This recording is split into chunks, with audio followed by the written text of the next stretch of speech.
এবার সামনে এলো আরও অজানা তথ্য। আন্দোলন চলার সময় কারফিউয়ের মধ্যে কোথায় এবং কাদের আশ্রয়ে ছিলেন আন্দোলনে নেতৃত্ব দেওয়া ছাত্রনেতারা, সেই সব তথ্য প্রকাশ করেছেন বৈষম্যবিরোধী ছাত্র আন্দোলনের মুখ্য সংগঠক আব্দুল হান্নান মাসুদ।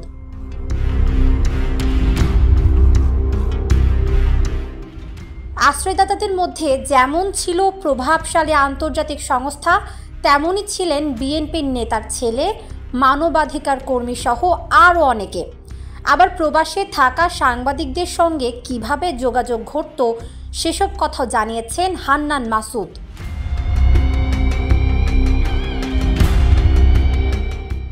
তবে এ নিয়ে ছাত্র শিবিরের বিরুদ্ধে ইতিহাস বিকৃতির অভিযোগ তুলেছেন এই ছাত্রনেতা।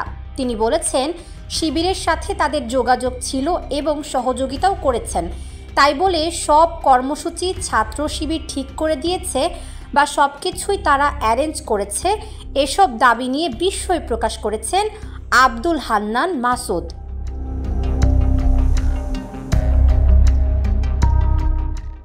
নিজের ফেসবুক অ্যাকাউন্টের এক পোস্টে এ বিষয় নিয়ে বিস্তারিত লিখেছেন বৈষম্যবিরোধী ছাত্র আন্দোলনের এই নেতা।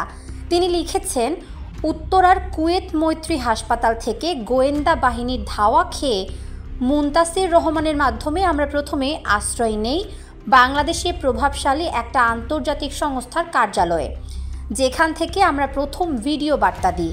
তারপর দিন আমাদেরকে আশ্রয়ের ব্যবস্থা করেন দৃক গ্যালারির প্রতিষ্ঠাতা শহীদুল আলম ভাই, ওনার বন্ধুর গুলশানের একটি স্বনামধন্য ইংলিশ মিডিয়াম স্কুলে।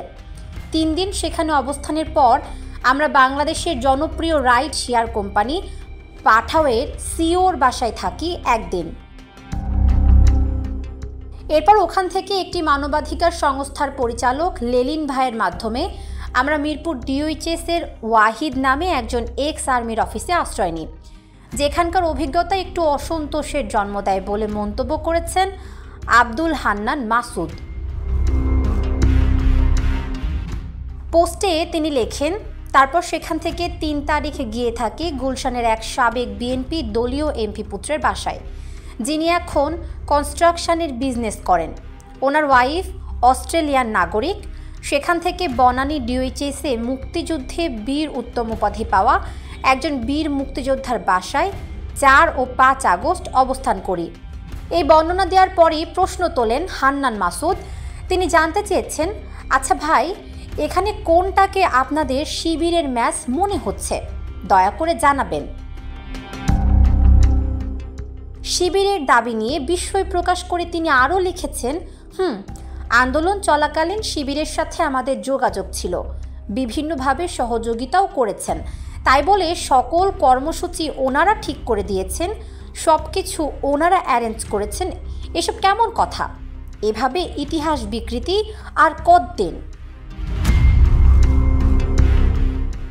এরপরে তিনি প্রবাসী সাংবাদিকদের প্রসঙ্গে এনেছেন, লিখেছেন, আন্দোলনের সময় আমরা বিভিন্নভাবে প্রবাসী সাংবাদিক তাসনিম খলিল, জুলকারনাইন সায়ের, মুশফিকুল ফজল আনসারি প্রমুখ ব্যক্তিবর্গ এবং বাংলাদেশের ফ্যাসিবাদ বিরোধী লড়াইয়ের বিভিন্ন সিনিয়র নাগরিকদের সাথেও যোগাযোগ স্থাপন করি। ওনারাও বিভিন্নভাবে আমাদের সহযোগিতা করেন। আন্দোলন চলাকালীন মুশফিকুল ফজল আনসারি ভাইয়ের মাধ্যমে সর্বপ্রথম 1 আগস্ট সন্ধ্যায় ডক্টর মোহাম্মদ ইউনুস স্যারের কাছ থেকে প্রথম মেসেজ পাই।